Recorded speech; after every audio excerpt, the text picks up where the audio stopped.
Laura Bennett sat alone in her quiet Seattle home, the ticking clock on the wall louder than usual.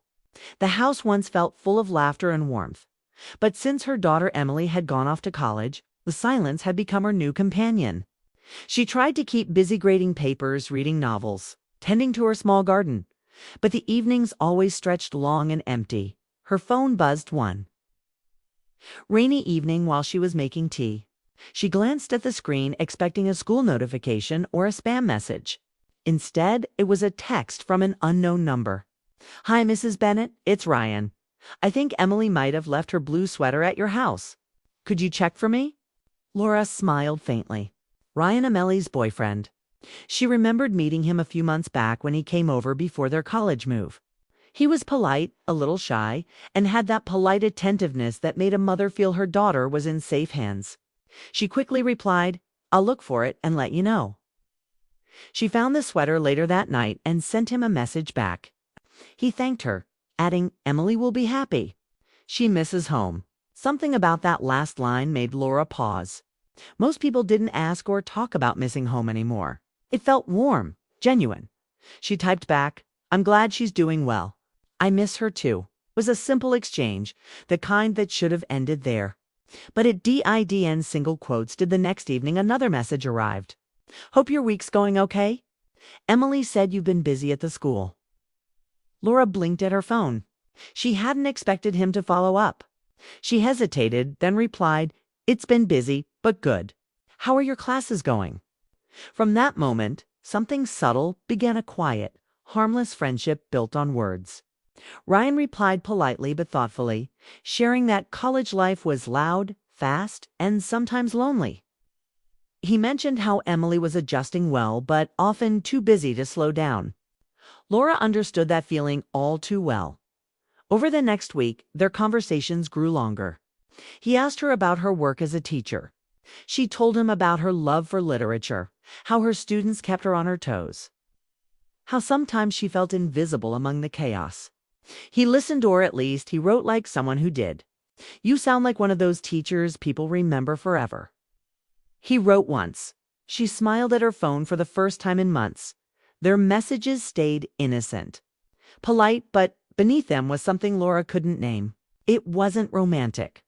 It was connection, something she hadn't felt since long before her divorce 2 years earlier. Every day after work, she'd check her phone almost out of habit, her chest tightening when his name appeared. They talked about books, about rainy Seattle evenings, about Emily's small quirks that made them both laugh. It wasn't wrong. At least, that's what she told herself. Then one Friday night, after grading papers, she received a message that made her pause.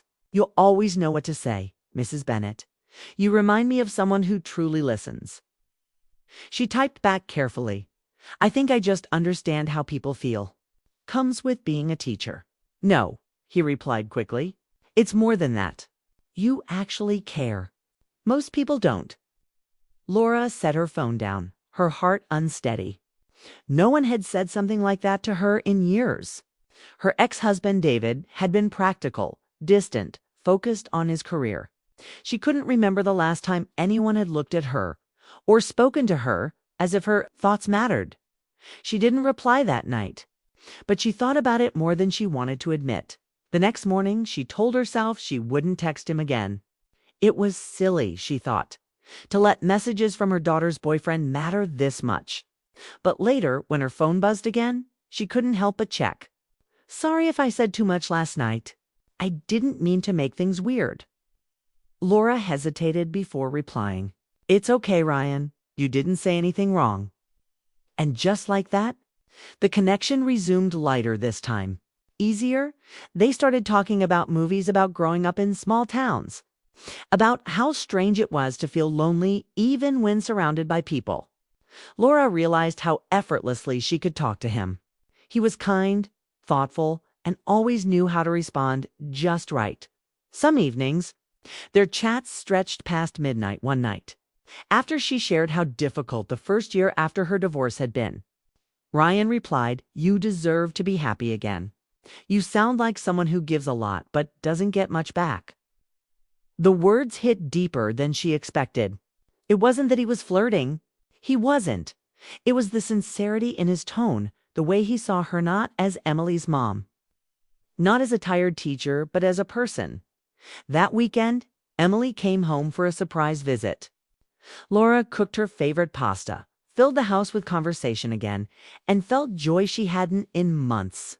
But when Ryan's name popped up on Emily's phone during dinner, Laura felt a pang of something she couldn't name: guilt, jealousy, confusion. Emily laughed as she read the message. "He's so sweet. He checks on you too sometimes. Says he worries you get lonely." Laura froze. "He said that?" "Yeah," Emily said, oblivious. "He's just that kind of guy, always wants everyone to feel okay." Laura smiled weakly, but her chest felt heavy. Later that night, when Emily was asleep, Laura sat at the kitchen table staring at her phone. It buzzed. "I heard Emily made it home safe." "That's good." Another message followed before she could reply. "It feels strange not talking to you today." Her pulse quickened. She stared at the words, unsure what to do. It was innocent, but also not. She placed the phone face down on the counter, forcing herself not to reply. But sleep didn't come easily. Every thought in her mind tangled into one question. How did something so small become something she couldn't ignore? The next morning, Emily left early. The house fell silent again, the kind of silence that felt louder than before. Laura tried to keep busy vacuuming, doing laundry, watering her plants, but every vibration from her phone made her jump. Around noon, another message arrived. "I didn't mean to make you uncomfortable.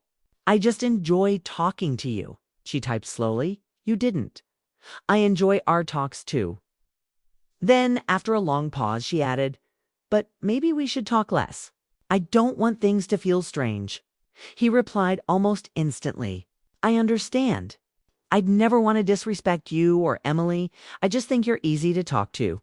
You've helped me a lot." Laura smiled sadly. She believed him. He was genuine kind. But deep down, she knew something had shifted. What began as simple messages had become a quiet, emotional thread tying two people together who shouldn't have been connected that way. That night, she sat in her dark living room, her phone beside her. She didn't open it. She didn't need to. She already knew what waited. They're the gentle words, the kindness, the feeling of being noticed again. And she hated that part of her, wanted to read them. Outside. The rain started again, soft against the window. She stared out at the streetlights and whispered to herself, "It's just a text message. That's all." But deep down, she knew it wasn't. It was more than that. It was the sound of her heart remembering. It's what it was like to feel something. And that realization scared her more than anything else. The next few days were quiet, and Laura tried to convince herself that life was back to normal. She focused on her classes, her students, and her long walks after school. But the silence of her phone felt different now. Like a missing sound you didn't notice until it was gone. She thought of Ryan more than she wanted to admit. Not in the way a woman thinks about a man, but in that quiet, human way, missing the comfort of being seen. Every time her phone buzzed, her heart raced, hoping it was him, though she knew it shouldn't be. Then one afternoon, as she sat in the teacher's lounge sipping coffee, her phone lit up. "Hi, Mrs. Bennett. I hope you're okay. Haven't heard from you? Just wanted to check in." Her heart gave a small, traitorous flutter. She read it twice before replying, "Hi, Ryan. I'm okay. Just busy with work. Hope you're doing well, too." He responded almost instantly. "Classes are fine, but I kind of miss our talks." Laura stared at the words. She shouldn't reply, but she did. "I miss them too, but it's probably better this way. You and Emily are busy. Yeah, I know. It's just, you were easy to talk to. Sometimes it's hard finding people who really listen." She didn't answer right away, but that night, as she sat in her living room with a cup of tea, she opened the message again. It felt harmless, but the warmth in her chest said otherwise. Over the next few weeks, their messages resumed shorter. This time, less frequent, but always thoughtful. He'd ask about her day, and she'd ask about his classes. He'd tell her about Emily's new friends or the long study nights at the dorm. It was almost normal. Almost. Then one Saturday evening, He texted her unexpectedly. "Can I ask you something kind of personal?" Laura hesitated, then typed, "Depends what it is. Do you ever get tired of pretending you're fine when you're not?" The question hit her like a wave. She stared at it, her throat tightening. After a long pause, she replied, "More often than I'd like to admit." He didn't respond right away. Minutes passed. Then his reply came. "Same here. Sometimes I feel like no one really knows me. Not even Emily. She's amazing, but I feel like I have to be someone else around her." Laura frowned, unsure how to respond. It wasn't her place to know these things. But empathy took over. "You're young, Ryan. You're still figuring yourself out. Relationships can be confusing." "Yeah, but you make things feel simple. Talking to you feels like breathing." Her fingers hovered over the keyboard, but she didn't reply. That night, she couldn't sleep. His words replayed in her mind again and again. It wasn't that he meant anything wrong, but it stirred something in her. Something she thought had faded long ago. Days passed, and Laura tried to keep her distance. But the messages always found their way back. They never crossed a line, but they hovered near one. A line that, if either of them took one more step, might disappear completely. One evening, she received a message that made her heart stop. "I'm in Seattle this weekend. Emily said she's going to visit friends, but I was thinking, maybe we could grab a coffee. Just to say hi." Laura's stomach dropped. "Ryan, that's not a good idea." She typed quickly. "I understand. I just thought it would be nice to see you. You helped me through some rough days." She sat for a long time staring at his words. She could almost hear the sincerity in them. There was nothing romantic in what he wrote, yet her heart reacted like there was. That night, she didn't reply. But she thought about it all day the next. By Sunday afternoon, she was sitting at a cafe downtown waiting. She told herself she was being silly. It was just coffee. Just conversation. When Ryan walked in, she almost didn't recognize him. He looked older than she remembered, taller, more confident, but still with that soft kindness in his eyes. He smiled when he saw her. "Double quotes, Mrs. Bennet," he said warmly. "You look great." "Laura," she replied, forcing a smile. "And thank you. You look well, too." They ordered coffee and talked about everything and nothing: the weather, Emily's new internship, her schoolwork. For a while, it felt natural, like two friends catching up. But then, during a quiet pause, Ryan looked at her with an expression that made her chest tighten. "You know," he said softly, "when Emily talks about you, she says you're strong. But I see more than that. You're kind, but you hide how much you've been hurt." Laura froze. "Ryan, I'm sorry," he said quickly. "That came out wrong. I just mean you deserve more than being alone all the time." She didn't know what to say.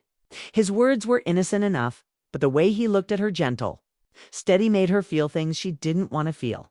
They finished their coffee, and before leaving, he said quietly, "Thank you for meeting me. I promise. I didn't mean to make things strange." "It's okay," she said softly. "Just be careful what you say next time. Some things can be misunderstood." He nodded, looking almost guilty. "You're right." As he walked away, Laura sat there for a long time, her heart in turmoil. She knew it had been a mistake to meet him. He was kind. Yes, but kindness mixed with loneliness could turn into something dangerous.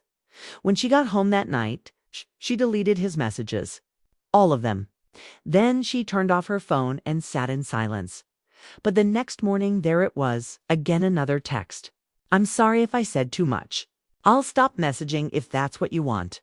I just don't want to lose your friendship." Her fingers trembled as she replied, "You didn't do anything wrong. But maybe it's better if we stop talking for a while." He didn't respond. Days passed. Then weeks. Laura felt the emptiness return, colder this time, heavier. She threw herself into her work, but even her students noticed she seemed distant. One afternoon, Emily called. "Mom, I think Ryan and I are taking a break," she said quietly. "He's been acting strange lately, kind of withdrawn." Laura froze. "I'm sorry to hear that," she said carefully. "Yeah," Emily sighed. "He's a good guy, though. Just lost, I think." That night, Laura lay awake for hours. The guilt was unbearable. She hadn't done anything wrong, not really, but she couldn't shake the feeling that she had crossed an invisible line, if only in her heart. Weeks later, Ryan sent one final message. "I just wanted to thank you for everything. I'm sorry if I ever made things complicated. I was confused about a lot of things. I think I needed someone to remind me to be better." Laura stared at the words for a long time before replying. "You don't owe me an apology. Ryan, I hope you find what you're looking for. Take care of yourself." He never replied again. The messages stopped. The silence returned. But this time it didn't feel empty, it felt like peace. Mixed with sadness, Laura went back to her routines, to her work, to her quiet home. She began to see the experience for what it truly was, not a romance, not a betrayal, but a moment of emotional confusion that reminded her she was still human, still capable of feeling deeply.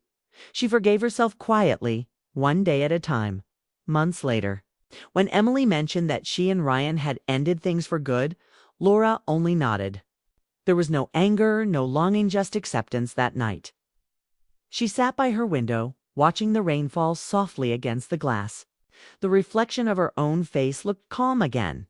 She whispered to herself, "Some connections aren't meant to last.